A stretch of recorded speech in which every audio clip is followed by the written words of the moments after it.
iniciou os estudos, ele era um zoólogo, iniciou os estudos com filogenia, né, de grupos como aves e mamíferos, e ele ficou muito conhecido com 2 livros de divulgação científica, que foram os mamíferos do Brasil e as aves do Brasil. Antes dele, muitas dessas aves não eram conhecidas, não eram estudadas, era isso?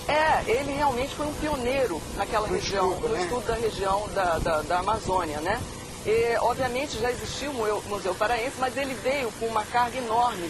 E o governo do estado, na época, realmente incentivou muito o trabalho dele e ele tinha todas as garantias de que ele pudesse fazer um trabalho que fosse tornar o museu um centro de referência internacional, que veio a ocorrer futuramente. O Guild teve uma atenção muito especial para a comunicação científica de maneira geral. Ele incentivava a pesquisa, mas também se dedicou muito à forma como essas informações chegam ao público. Ele sabia que isso era importante para atrair a atenção da população para o museu que ele queria e para atrair também a atenção dos governantes. Então, além do parque que ele cria exposições, ele monta muitas exposições nesse parque. Ele montou aqui no museu uma oficina tipográfica e um laboratório fotográfico. O laboratório funcionava nessa casa, que foi desenhada por Ernest Lose, o fotógrafo, trabalhava aí dentro e no prédio ao lado conseguia imprimir os seus originais, as gravuras que eram utilizadas para ilustrar tanto o boletim quanto os livros que eles publicavam à época.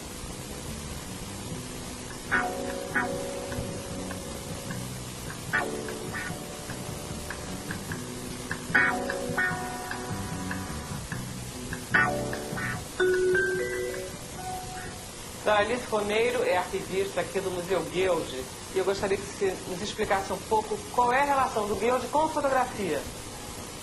Para o Guild, a fotografia significava um instrumento moderno, né? Como hoje nós temos os modernos computadores. Por isso o Guild vai introduzir a fotografia, né, como um auxílio à pesquisa dele, às pesquisas que ele realizava. Quer dizer, assim que ele entra para diretor do Museu Guild, ele faz o que? Ele compra material, contrata fotógrafo, o que ele faz? Com isso, ele cria o laboratório fotográfico, né? E também ele manda buscar, ele manda importar material fotográfico, as negativos de vidro, ele manda buscar máquinas fotográficas também, ele manda buscar na Europa. Quantas fotografias vocês ainda têm que são da época do Guild? Bom, nós temos em torno de negativos em vidro, que é um processo fotográfico anterior ao negativo flexível. Nós temos em torno de 1420 negativos em vidro.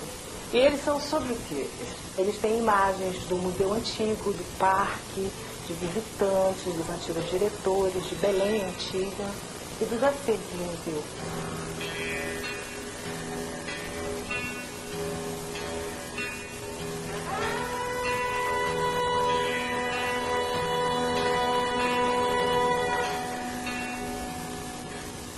Ele era como no trato com os funcionários, era um terror, um tirano, ele era autoritário. Por que ele tinha mania de só contratar ex-soldados?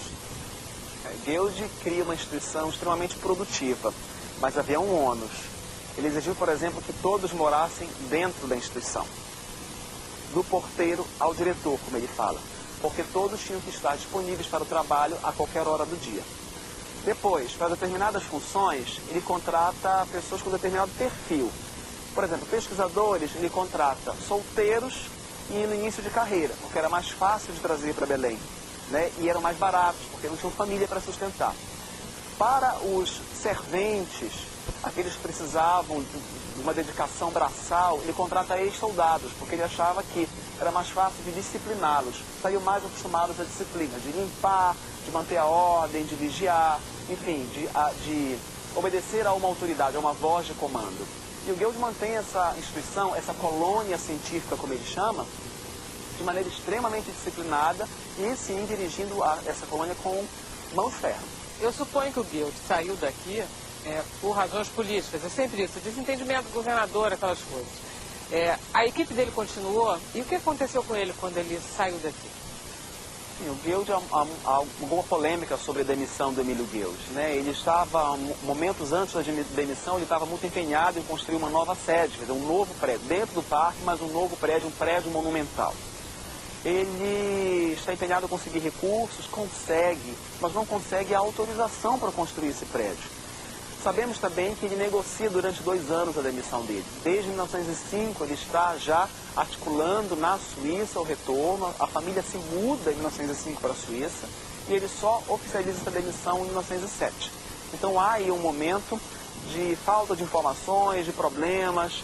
Isso pode ter a ver com desentendimentos com o governador na época.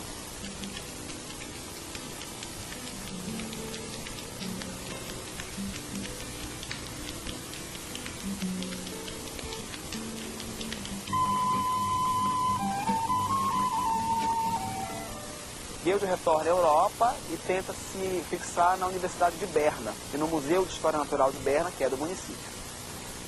Ele não consegue de imediato, consegue algum tempo depois, efetivamente dar aulas na universidade e ter um cargo no conselho diretor do museu. E nessas instituições falece em 1917. E o final da vida dele, como é que você acha que foi? Amargurado, né? Porque o Guild, ele percebeu que a grande oportunidade da carreira dele foi aqui no Museu Guild.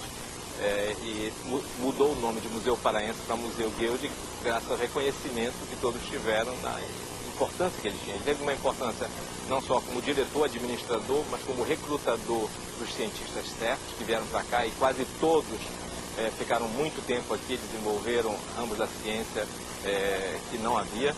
Ele tem um livro clássico maravilhoso sobre as aves da Amazônia e ele imaginou que com essa credencial ele voltaria à Suíça e seria reconhecido como um grande cientista. Isso não aconteceu. Ele ficou num cargo secundário, a maior parte do tempo ele trabalhou de graça, porque não havia lugar para ele remunerado, e rompeu completamente com o Pará, que é um ponto obscuro até hoje da biografia, o que foi que provocou esse rompimento, e certamente esse infarte antecipou e de certa forma, foi consequência dessa amargura em que ele morreu. Que idade ele tinha? 57 anos. Filha, a biodiversidade está na moda, mas qual é o legado de Guild para as novas gerações? Bom, eu acho que o Guild, primeiramente que ele reformou e construiu um museu que a gente tem ainda hoje em Belém do Pará, um museu muito importante. Isso da parte física. E o legado dele para as novas gerações, eu acho que seria essa visão da riqueza da Amazônia como uma coisa muito importante para nós brasileiros, entendeu? E que o conhecimento disso deve fazer parte dos nossos objetivos.